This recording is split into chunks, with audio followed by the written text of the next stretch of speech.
ഇനിയുടെ കടുത്ത നടപടിക്ക് പിന്നാലെ മിസൈൽ പരീക്ഷണം നടത്താൻ ഒരുങ്ങുന്നുണ്ട്. അങ്ങനെ ഒരു പ്രകോപനത്തിന് കൂടി മുതിരുന്നുണ്ട് പാകിസ്ഥാൻ. ഇന്നും നാളെയും കറാച്ചി തീരത്താണ് ഈ പരീക്ഷണം നടക്കുക എന്നാണ് അവിടെ നിന്നുള്ള റിപ്പോർട്ടുകൾ സൂചിപ്പിക്കുന്നത്. അറബിക്കടലിൽ കൂടുതൽ നാവികസേന വിന്യാസവും ഉണ്ട്. അതേസമയം പാകിസ്ഥാനെതിരെയുള്ള നടപടികളുടെ ഭാഗമായി ഇന്ത്യ പാക് സർക്കാരിന്റെ എക്സ് ഇന്ത്യയിൽ ബ്ലോക്ക് ചെയ്തു.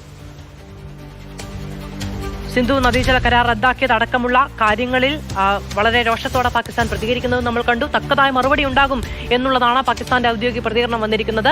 ഇത് ഇന്ത്യയുടെ മറുപടിയാണ്. പാകിസ്ഥാൻ ഉള്ളിൽ നിന്ന് തന്നെ പാകിസ്ഥാൻ സർക്കാരിനെതിരെയും അവരുടെ നടപടികൾക്കെതിരെയും രോഷമുണർത്തുന്ന ഒരു സാഹചര്യം സിന്ധു നദീജല കരാർ റദ്ദാക്കിയതുമായി ബന്ധപ്പെട്ട് സ്വാഭാവികമായും അവിടെ ഉണ്ടാകും. പട്ടാളക്കാരെ അവിടെ പരിഹസിക്കുകയാണ്. അതാണ് അവിടുത്തെ പട്ടാളത്തിന്റെ അവസ്ഥ. ബലൂചിസ്ഥാനിൽ വലിയ അസ്വസ്ഥതകളാണ്. പാകിസ്ഥാനുള്ളിൽ അന്തരീക്ഷം വളരെ മോശമാണ്. സാമ്പത്തികമായി അസ്ഥിരപ്പെടുകയാണ്.